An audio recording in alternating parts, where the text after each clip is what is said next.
Assalamualaikum warahmatullahi wabarakatuh. Alhamdulillahi rabbil alamin. Wa sallallahu wa sallam ala sayyidina wa maulana Muhammadin wa ala alihi wa ashabihi wa man tabi'ahum bi ihsan ila yaumiddin, amma ba'du. Hadratal muhtaramin, para jamaah yang dimuliakan Allah, bapak-bapak, ibu-ibu semuanya, insyaallah yang hadir di Masjid Al-Mubarakah ini dicatat dalam deretan ahli surganya Allah. Di pagi yang mubarak ini, alhamdulillah, Allah subhanahu wa ta'ala masih memberikan kepada kita aneka macam kenikmatan, wabil khusus nikmat iman, nikmat Islam, serta nikmat sehat wal afiyah. Kita juga bersyukur Allah subhanahu wa ta'ala masih memberikan kepada kita rasa cinta pada ilmu, karena dalam hadis dikatakan, may yuridillahu bihi khairan yufaqihu fid din.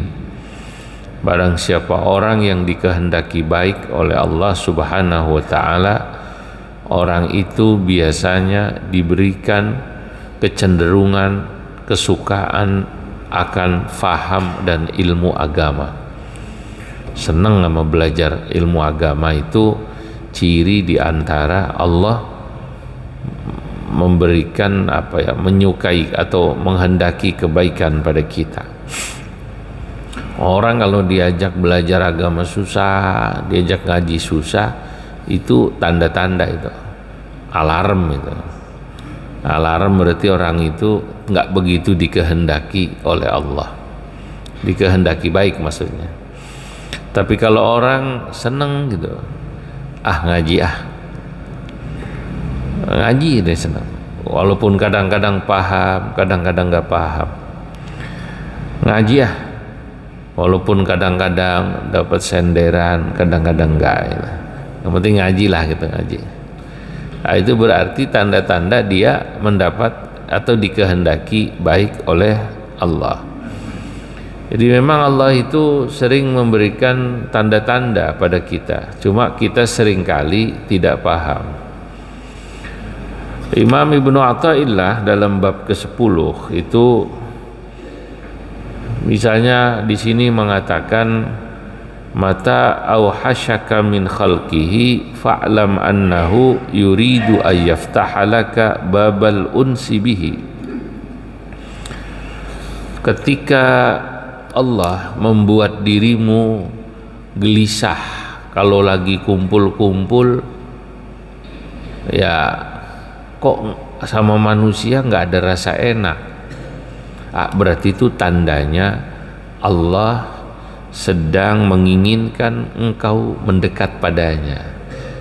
Jadi rasa tenangnya ketika lagi zikir, lagi baca Quran. Karena ada orang yang memang belum dikehendaki Allah, ketika berduaan dengan Allah nikmat. Ada orang kalau sholat sunnah wiridan, ngelihat jam mulu, ini lama banget ya wiridannya, subhanallah bihamdihi subhanallahil adzim astagfirullah subhanallah bihamdihi subhanallahil adzim astagfirullah. Dikit-dikit ngelihat jam, Pak Topik nggak kelar-kelar, lama amat sini kan. Dia kalau diajak wirid gelisah, diajak baca Quran gelisah. Tapi kalau kumpul ngopi-ngopi, jam-jaman. Baca subhanallah bihamdihi subhanallahil adzim astagfirullah, berapa menit biasanya? Berapa menit? 10.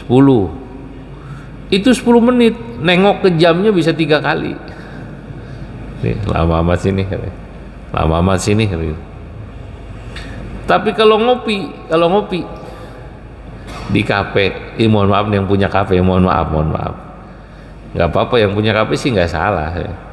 Ini cerita orang kok bisa di kafe ngopi ngobrol sama temennya jam-jaman? Ada nggak yang begitu? Ada. Sebenarnya yang dia cari apa sih? Wifi gratis ya. Dia kalau udah di situ ngobrol jam-jaman, 3 jam betah. Ya Rabbi. Berarti ini orang dikehendaki atau belum dikehendaki merasakan asik dengan Allah. Gitu aja. Tapi ada orang yang kalau suruh duduk-duduk begitu, entah di kafe, entah di mana, di pos kamling apa di mana gitu, ngobrol dia nggak betah dia, ya ngobrol secukupnya. Tapi kalau dia sholat duha, kalau dia baca Quran, dia tenang. Nah, berarti itu tanda Allah mulai menghendaki dirimu, ya dikehendaki Allah Subhanahu wa taala untuk menjadi hamba yang menerima asrar, rahasia. Saudara-saudara, Imam Ibnu Ajibah ketika menjelaskan ucapan ini, beliau bilang, coba lihat Nabi Muhammad sallallahu alaihi wasallam. Nabi Muhammad itu ketika beliau mendekati mendapatkan kenabian umur 40 itu senangnya menyendiri, sering naik ke Gua Hira, tahu kan ya? Lah, itu karena Nabi Muhammad sallallahu alaihi wasallam melihat kehidupan orang Mekah itu kok begini ya. Dia ngenang-ngenang orang kok hidup kayak begini. Mohon maaf, yang namanya orang judi dari zaman Nabi udah ada, Pak. Yang namanya orang zina dari zaman Nabi ada nggak kira-kira? Ada. Yang namanya orang mabok dari zaman Nabi ada nggak? Ada. Yang namanya orang tidak adil, ketidakadilan ya, di mana perempuan tidak dihargai, itu dari zaman Nabi sudah ada. Orang miskin tidak dihargai, apalagi budak. Nah, ketika melihat tatanan sosial kehidupan masyarakat semacam ini, Nabi gelisah. Nah, ketika gelisah, Nabi kemudian sering bertahannus. Hubbiba ilaihi at-tahannus, begitu. Itu dalam kitab-kitab sejarah. Enggak langsung kemudian dapat wahyu di Gua Hira, itu enggak. Tapi Nabi bolak-balik diem merenungi. Makanya kalau ditanya sebenarnya apa yang keyakinan yang ada atau dimiliki oleh Nabi Muhammad sallallahu alaihi wasallam, termasuk perilaku Nabi Muhammad sallallahu alaihi wasallam sebelum beliau diangkat jadi nabi, kan gitu kan? Sebelum beliau diangkat jadi nabi umur 40 itu, nabi itu ala ayyidin gitu. Beliau mengikuti agamanya siapa, syariatnya siapa. Para ulama, para sejarawan mengatakan Nabi Muhammad itu sebelum diangkat jadi nabi mengikuti syariat yang sama seperti dilakukan oleh Nabi Isa, Nabi Ibrahim, Nabi Musa, yakni tauhid. Beliau itu waktu itu tidak pernah menyembah berhala seperti orang-orang itu. Orang-orang situ kan berhalanya banyak, Nabi enggak. Nah, orang-orang situ tadi ya senang-senang melakukan yang tadi saya sebut semua itu, Nabi enggak senang kayak gitu tuh. Dalam satu riwayat Nabi Muhammad sallallahu alaihi wasallam itu ketika masih muda, ya umurnya anak-anak muda gitu ya, bujangan gitu, itu sama teman-temannya sore-sore diajak, "Hai Muhammad, nanti malam kita ke PRJ yuk," gitu. Kalau kata kita di sini apa namanya? PRJ. Ah, udah. Ya, kita nanti PRJ nonton apa namanya? Ya macam-macam pasar malam gitu. Itu belum jadi nabi belum. Delalah. Bis maghrib tidur, Pak. Jadi orang kalau udah mau dijaga itu oleh Allah, kumpul-kumpul itu nggak ada rasa enak. Ya gimana sih rasa enak? Mohon maaf nih yang ngerokok ya, mohon maaf. Dulu saya juga ngerokok dulu, pernah. Tapi terus sekarang saya bilang, saya nggak ngerasain enaknya rokok gitu. Apalagi ini cuman perumpamaan, ini perumpamaan ya, perumpamaan. Kalau bangun tidur, kalau ngerokok malam, bangun tidur di sini rasanya apa namanya? Hah? Lengket, serak gitu. Ah nggak enak. Nah, kira-kira gitu. Ini cuma perumpamaan. Ya nggak salah orang yang ngerokok, nggak salah. Cuman saya lagi cerita, nggak ngerasain enak. Nah, nggak ada orang yang bisa merasakan enak. Maksud saya seperti orang merokok itu, kumpul ngobrol itu bisa sampai jam-jaman. Ada orang yang nggak merasakan enak itu. Tapi kemudian Allah mengalihkannya pada yang positif. Dia nggak kumpul-kumpul, dia dibikin seneng baca Quran, dibikin seneng zikir. Ah, berarti tandanya kamu bagus gitu. Ini kan repot kalau kumpul-kumpul enggak, ngobrol enggak, tapi dibikin seneng nonton video porno. Lah sama juga lo jelek. Sendirian tapi jelek gak kira-kira? Ah, iya, di sendiri gitu. Atau seneng mainan HP, ini juga sama jeleknya. Zaman sekarang kan masya Allah orang jadi antisosial ya, tidak suka kumpul tapi senengnya begini. Udah, jangan-jangan anak-anak kita juga sekarang sudah mulai kena penyakit begini, Pak. Kalau zaman dulu kan anak muda atau anak-anak itu kan olahraganya kumpulnya main galasin, main betengan, betul nggak? Main bola kalau dia laki-laki, kalau perempuan ya main apa kayak gitu. Yeye, ada yeye di sini yang dari apa, karet itu? Ah, yeye dulu disebutnya apa namanya? Bendera, Ambera ya, kayak begitulah pokoknya main begitu. Nah, kalau usia anak-anak kan memang begitu. Usia anak-anak kalau main begitu sih kita maklum, main bola lah. Tapi anak-anak sekarang ada yang kemudian senengnya di rumah aja, di depan komputer, di depan HP, di depan gadget, nggak taunya ya buka apa gitu, mainan ya kayak gitu. Ini jelek juga. Maksud saya dalam hal yang sama, kalau itu diumpamakan ada orang-orang tua kumpul orang enggak, kumpul orang gelisah, tapi suruh ngaji, suruh zikir, suruh wirid gelisah juga, ya jelek juga berarti jelek. Terus dia tenangnya apa? Tenangnya kalau megang HP nggak ada manfaatnya.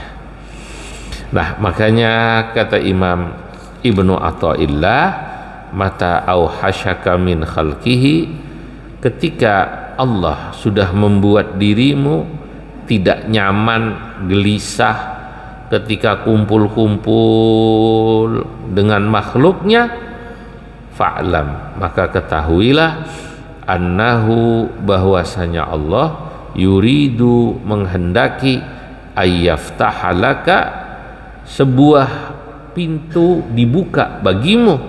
Allah membukakan pintu bagimu, babal unsi bihi, pintunya namanya pintu merasakan ketenangan ketika sedang berduaan kepada Allah. Fa'alam, maka ketahuilah, kata Imam Ibnu Ajibah, ini saya baca ini syarahnya sebagian, annahu ta'ala, bahwasanya Allah ta'ala arada, pada saat itu menghendaki, ayyunisaka bihi, kalau kau kok kumpul-kumpul rasanya nggak nyaman, ya kumpul tapi cuman sebentar. Yang lain bisa kuat 3 jam ngobrol-ngobrol, 2 jam, Dia paling ketemu orang 10 menit, udah ya saya balik. Di rumah, di kamar, balik. Dia baca Quran. Nah kalau baca Quran dia kuat tenang. Ada orang kan kebalik, baca Quran baru 10 menit, angop terus. Tahu angop? Angop terus, baru 10 menit, angop. Ngantuk, asal buat baca Quran ngantuk. Giliran ngobrol, melek, kebalik. Nah kalau ini enggak, dia kumpul-kumpul, dia enggak kuat lama. Tapi kalau baca Quran, kalau sholat, dia kuat lama. Berarti Allah menghendaki ayu nisakabihi, kau merasa tenang dengan Allah. Wa yughnika bi ma'rifatihi, dan Allah mencukupkan dirimu untuk membuat dirimu kenal Allah. Semakin lama semakin kenal, direnungi. Iya ya, kalau orang dikasih ujian susah tapi sabar, nanti biasanya kemudahannya akan dia dapat sebesar kesusahannya. Dia ngenangan tuh hidup. Karena kalau ada ayat berbunyi fa inna ma'al usri yusra, inna ma'al usri yusra, sesungguhnya di balik kesusahan ada kemudahan. Itu maknanya kemudahan yang didapat oleh seseorang sebanding dengan kesusahannya. Kalau ada orang pengen senang tapi susahnya dikit, ya susah loh, ya nggak bisa. Misalnya dalam bab ilmu, kenapa sih fulan kok itu bisa pintar ya? Lah dia susah belajarnya, gitu kira-kira. Maka Allah kasih banyak. Kenapa ya Pak Haji Pulan bisa sukses ya? Kontrakannya banyak. Siapa tuh Pak Haji Pulan tuh di sini yang kontrakannya banyak? Hah? Bukan yang duduk di kursi itu dia. Bener ya? Pak Haji Pulan kontrakannya banyak. Jangan lihat belakangannya, lihat bagaimana susahnya. Susahnya sekolah, susahnya kerja. Kerjanya kan susah. Kalau udah terbang, berapa hari nggak pulang Pak Haji? Hah? Kadang-kadang 10 hari, Masya Allah. Itu nggak bawa charger di sana. Apa? Saudara-saudara, lihat susahnya orang. Jadi jangan lihat kemudahan seseorang saja, tapi lihatlah bagaimana susahnya. Begitu juga di bidang-bidang yang lain. Kita ini kan kadang-kadang cuman yang dilihat di bidang duniawi ya, jabatan, harta. Begitu juga bidang-bidang lain. Bidang lain itu bidang spiritual, bidang rohani. Ada orang dikehendaki Allah tingkat ma'rifatnya lebih tinggi. Ma'rifat itu mengenal Allah. Kalau orang yang mengenal Allah itu kan tingkat-tingkatan Pak. Misalnya ada orang dikasih sakit, orang yang tingkatannya cuma sampai tahu dia lagi diuji Allah, cuma sampai situ, titik, udah sampai situ. Tapi ada yang lebih lagi tahunya. Orang kalau lagi diuji biasanya disayang, tambah lagi, gitu kan? Ada lagi yang tambah lagi mengenal Allahnya, tambah lagi. Orang kalau lagi diuji bukan cuman disayang kalau dia sabar, tapi bisa juga itu bisa menjadi azab kalau dia tidak sabar. Sampai situ, itu mengenal Allah betul. Ada lagi yang lebih dari itu. Dia bilang, orang kalau diuji Allah, seberapa besar ujiannya, nanti anugerah yang Allah berikan pada dia, kalau dia sabar, sebesar ujiannya nambah lagi. Masya Allah. Nah itulah yang namanya ma'rifat kepada Allah, ternyata bertingkat-tingkat. Paham apa tidak? Itu bertingkat-tingkat. Karena Kenapa orang bisa bertingkat-tingkat begini ya, makrifatnya bisa sampai mendalam, bahkan ada orang yang kemudian tenang menghadapi ujian. Ya karena ada yang namanya pengalaman spiritual. Di samping memang ada ilmu. Saya beri perumpamaan begini Bapak Ibu. Pengantin baru, rumah tangga baru, punya anak baru satu, sama nenek-nenek yang cucunya udah 13. Ketika menghadapi anaknya yang nangis terus, lebih tenang mana kira-kira? Tenang nenek-nenek, tenang ibunya lah. Oh nggak apa-apa, anak lu mau pinter itu, habis ini numbuh gigi, ya Bu ya. Oh panas. Dia nggak kemudian langsung bingung gitu, ngelihat anaknya nangis panas itu, bawa ke dokter. Nggak usah, duit lu habis dikit-dikit ke dokter. Lu kompres aja pelan-pelan, lu susuin yang bener, ntar juga lama-lama dia hilang panasnya. Tuh mau pinter tuh, emang kalau mau tumbuh gigi begitu. Kalau yang gelisah punya anak begitu, biasanya kemana namanya? Ke dokter. Nah, itulah perumpamaan orang yang diberi Allah Subhanahu wa taala ma'rifat ya, mengenal. Mengenal Allah itu kan sebenarnya bukan cuma mengenal zatnya Allah, tapi juga mengenal qayyumiyatuhu ta'ala, bagaimana Allah itu maha merawat hambanya, maha mengatur hambanya, segala sesuatu dalam kehidupan kita. Orang misalnya anaknya lagi dikasih begini, yang tadi contoh itu, kalau tadi kan anaknya meriang atau panas, sumeng, nangis terus, ada lagi yang anaknya lagi susah diatur. Pernah ngalami bapak-bapak ibu-ibu punya anak lagi susah diatur? Biasanya umur berapa tuh? Umur 20, susah diatur. Dicariin jodoh susah. Ada nggak yang begitu?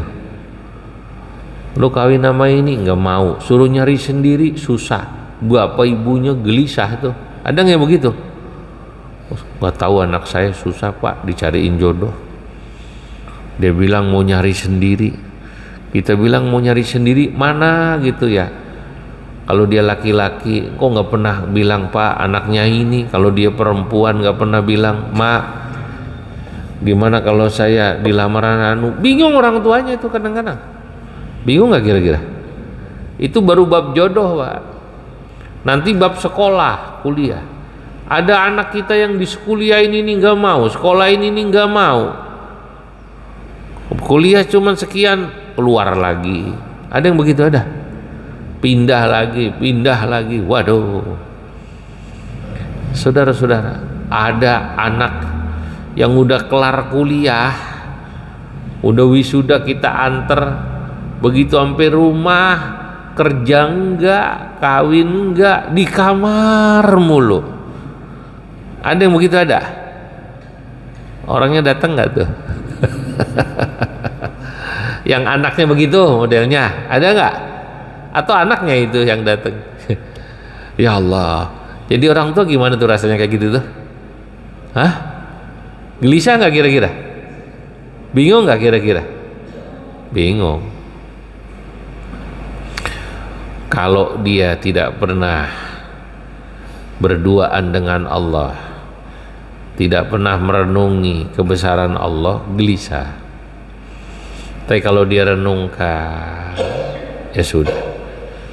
Tugas orang tua itu yang penting menjalankan kewajibannya. Kalau dia punya anak, anaknya dikasih makan nafkah, udah. Disekolahin juga apa namanya? Udah. Kayak kalau kemudian suruh kerja susah, suruh kawin susah, suruh apa susah, apa-apa susah, ya udah nggak usah dipikirin Pak. Bapak udah tua ntar malah cepet tua gitu. Udah tua tambah cepet tua, sakit ya doain aja. Tenang, udah tenang. Kenapa? Ada yang mengaturnya. Siapa yang maha mengatur? Allah. Makanya kan ada orang bilang, udahlah, dulu saya kadang-kadang hidup pengennya ngatur terus. Ternyata kalau saya ngatur malah ruwet. Udahlah, ikut aturan Allah aja. Allah yang maha mengatur. Nah, itu ma'rifat. Kita lanjutkan pada nasihat berikutnya. Wa mata atlaqa lisanaka bitalabi fa'lam annahu yuridu ayyu'tiyaka. Ketika Allah membuat lisanmu mengucapkan pinta padanya, maka ketahuilah Allah menghendaki akan memberikan, menjawab pintamu. Kalau kita ini kok ditakdirkan sababiahnya mulut kita banyak berdoa, mau meminta pada Allah. Fahamilah itu juga tanda, kata para ulama, itu tanda Allah sedang menghendaki mengijabah, menjawab pintamu. Fa'lam annahu yuridu ayyu'tiyaka ay talabaka. Allah akan menjawab permintaanmu. Kenapa Imam Ibnu Ajibah berkata, qultu li annal haqqa ta'ala ja'ala talaba sababan minal asbab. Karena Allah Subhanahu wa taala itu menjadikan permintaan seseorang dan pencarian seseorang itu salah satu sebab. Kalau ada orang dikasih sebab kaya itu dengan rajin kerja, itu sebab. Loh, kenapa dia kaya? Ya sebabnya dia rajin kerja. Rajin kerja itu sebab. Yang menyebabkan dia rajin kerja siapa? Allah. Al-musabbib huwallah.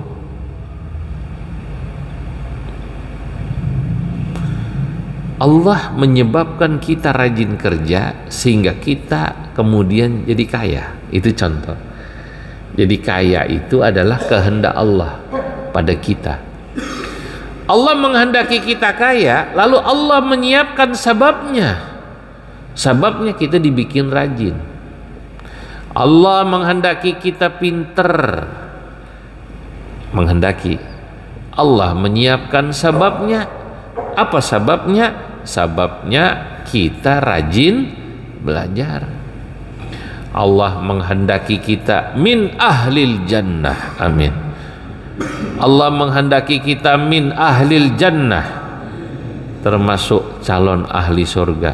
Gini kehendak Allah pada jamaah al-mubarakah dan semua yang kumpul di masjid ini. Lah, Allah kemudian menciptakan sebabnya. Sebabnya apa? Allah berikan iman. Sebabnya tuh orang, lu kok tahu itu jamaah al-mubarakah calon ahli surga? Ya udah kelihatan Allah menghendakinya sebabnya. Lu subuh-subuh lu dari mana-mana datang ngaji. Lu molor, lu pengen jadi ahli surga, surganya minta firdaus lagi lo. Udah subuh lu jam 8 mintanya surga apa namanya? Firdaus lagi. Udah gitu dia jawab, ya namanya juga proposal. Nggak salah juga sih Pak, kata dia, namanya juga proposal. Udah subuh kesiangan dia bisa jawab begitu. Dia bisa pakai dalil Nabi lagi. Nabi kan pernah bersabda, Bang, idza sa'altumullahal jannata fas'alullahal firdaus fa innaha a'la manzilah fil jannah. Kalau kau minta surga, mintalah surga firdaus, karena surga firdaus itu adalah surga yang paling tinggi. Saya walaupun jarang ngaji subuh kesiangan, hadis ini kalau hadis ini mah saya hafal, dia bilang. Yang dihafal cuma hadis ini. Katanya kalau minta yang paling tinggi, kalau gak masuk meleset minimal di bawahnya gitu katanya. Namanya juga proposal, dia bilang. Nah, begitulah juga kalau Allah menciptakan pada kita sabab. Ada orang disababkan oleh Allah dalam hidupnya sering berdoa, meminta, ya Allah, Kan mohon maaf Pak, saya nggak pernah berdoa pengen jadi anggota DPR, nggak pernah saya. Berarti saya tidak dikehendaki Allah jadi DPR, nggak pernah saya.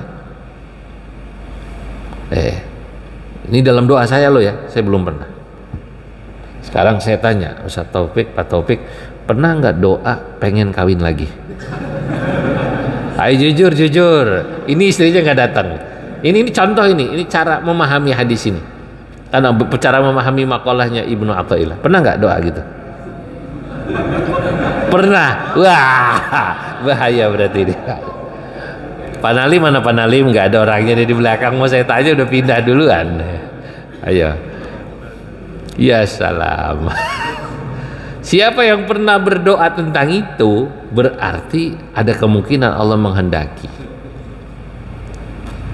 Ayo, pernah nggak kepikiran, ya Allah punya istri begini, kalau boleh saya kawin lagi aja dah buat menghibur diri. Kalau di sini lagi begini, paling nggak bini di sini menenangkan. Nggak taunya bini kedua lebih galak.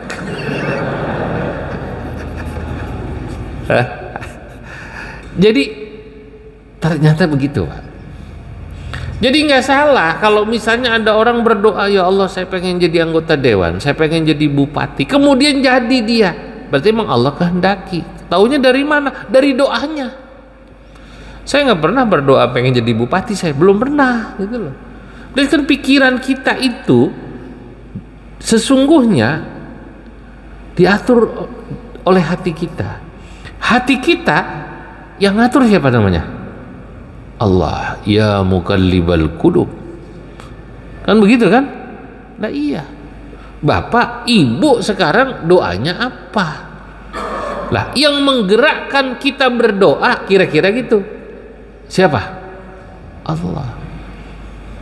Kalau misalnya doanya isinya ya Allah berikan saya keselamatan dunia akhirat, ya Allah masukkan saya ke dalam surga, masukkan saya ke dalam surga. Ya Allah kumpulkan saya sama orang soleh, kumpulkan saya sama orang soleh. Ya Allah sembuhkan saya dari penyakit-penyakit hati, dari penyakit hasud, dari penyakit dengki, dari penyakit bakhil, dari penyakit sombong, dari penyakit pamer, dari penyakit sum'ah. Itu terus yang kita minta doa. Berarti Allah menghendaki memang dirimu bersih dari sifat-sifat tercela.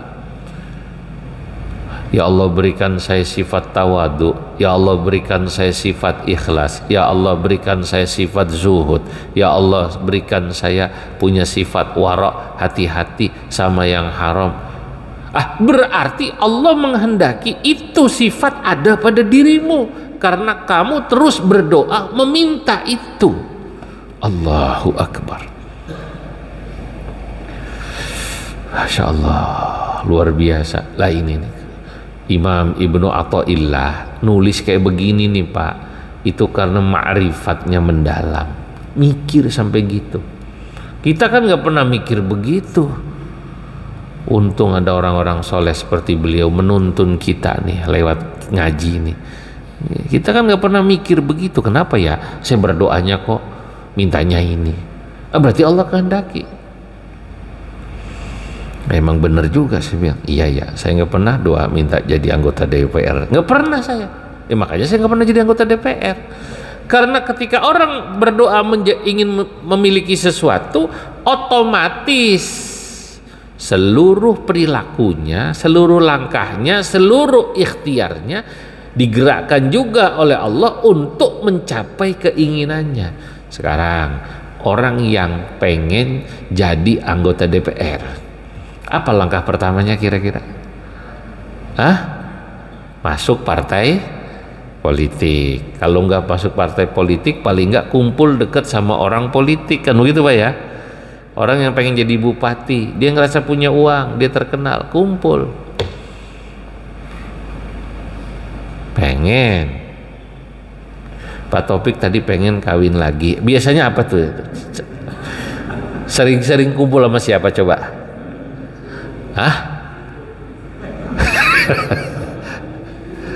Nah, itulah kira-kira. Jangan dilanjut, tapi itu ya. Takut nyampe rumah ntar piring pecah semua ini. Cerita.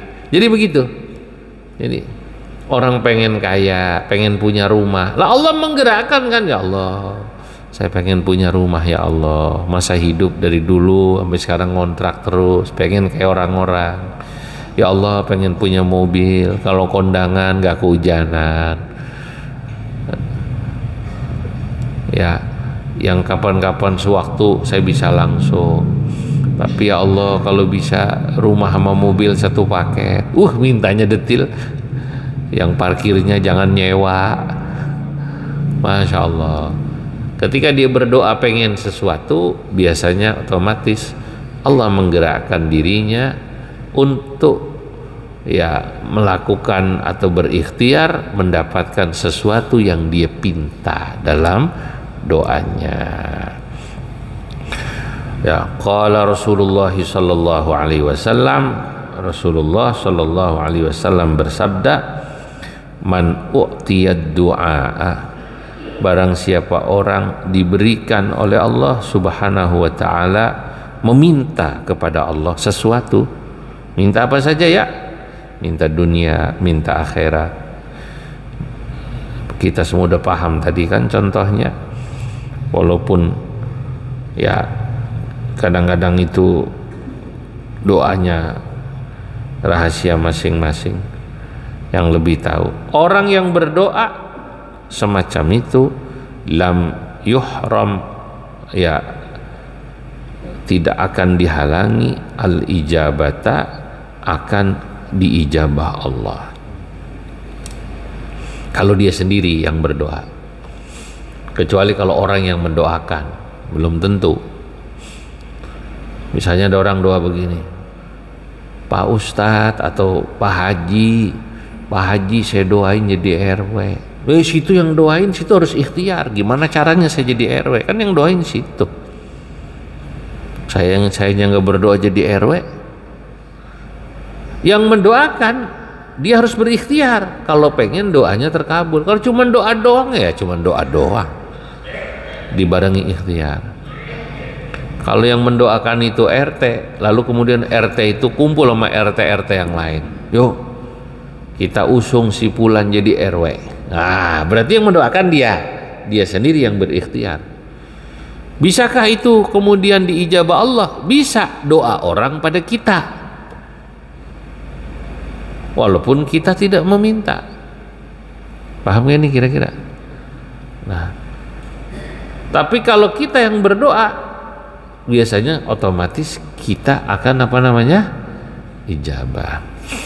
Hadirin jamaah yang dimuliakan Allah, sampai di sini ya, moga-moga manfaat. Nanti kita lanjutkan. Al-arifu la yazulu tiraruh wala yakunu ma'a ghairillahi qararuhu, wallahu a'lam bissawab. Bismillahirrahmanirrahim. Allahumma salli wa sallim ala sayyidina Muhammad fil awwalin wal akhirin. Wa barik wa radiyallahu tabaraka ta'ala an sadatina ashabi rasulillah ajma'in. Alhamdulillah rabbil alamin, hamdan yuafi ni'ama yukafi mazidah.